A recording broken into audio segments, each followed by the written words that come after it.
ஒரு பொண்ணு பார்க்கறதுக்காக மாப்பிள்ளை வீட்டுக்காரங்க வர்றாங்க. பொண்ணை பார்த்து பிடிச்சதுக்கப்புறம் பொண்ணுக்கு வரதட்சணையாக 10 கலஞ்ச நகை கொடுங்கன்னு சொல்லி கேட்குறாங்க.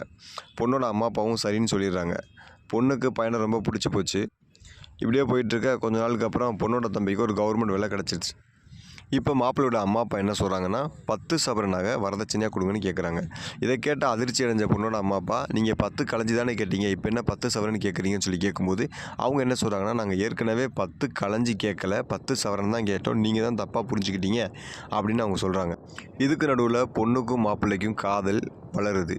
மாப்பிள்ளை என்ன சொல்கிறாருன்னா, எங்கள் அப்பா அம்மா சொன்ன மாதிரி 10 சவரன் நகை கொடுத்தா தான் உன்னை நான் கட்டிப்பேன் அப்படின்னு சொல்கிறாரு. இதை அவங்க அப்பா கிட்ட அந்த பொண்ணு சொல்கிறா. அவங்க அப்பா என்ன சொல்கிறாருன்னா, மேற்கொண்டு உனக்கு நகை போட நான் கண்டிப்பாக கடன் வாங்கி தான் செய்யணும். இந்த கடன் எனக்கு அப்புறம் என் பையன் தலையில் தான் விழும். உங்களை பெற்றதுக்கு நான் தான் சந்தோஷமாக இல்லை, அவனாவது கடன் இல்லாமல் சந்தோஷமாக இருக்கட்டும் அப்படின்னு அந்த அப்பா சொல்கிறாரு. அந்த பொண்ணு என்ன யோசிக்கிறான்னா, 2 பேருமே உங்களோட வாரிசு தான்ப்பா, ஆனால் நீங்கள் என்ன ஒரு மாதிரி பார்க்குறீங்க, தம்பி ஒரு மாதிரி பார்க்குறீங்க, பணம் தான் வேணுமா உங்களுக்கு, பணம் தான் பெருசா அப்படின்னு அந்த பொண்ணு அந்த இடத்துல யோசிக்கிறான்.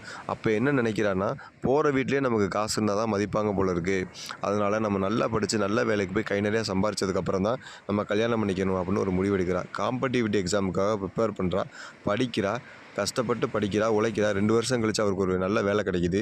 ஸோ அந்த வேலைக்கு போனதுக்கப்புறம் அவன் நினச்ச மாதிரி கல்யாணம் பண்ணுறான். இன்றைக்கி அந்த பொண்ணு சந்தோஷமாக இருக்கா. இது இன்றைக்கி ட்ரெயினில் போகும்போது ஒரு அக்கா அவங்களுடைய வாழ்க்கையில் நடந்த ஒரு சம்பவத்தை பற்றி சொன்னாங்க. நானே இதை கேட்டு நெகிழ்ச்சி அடைஞ்சிட்டேன். இப்படிப்பட்ட சிங்கப்பெண்கள் நம்ம தமிழ்நாட்டில் இருக்காங்கன்னு பெருமைப்படணும்.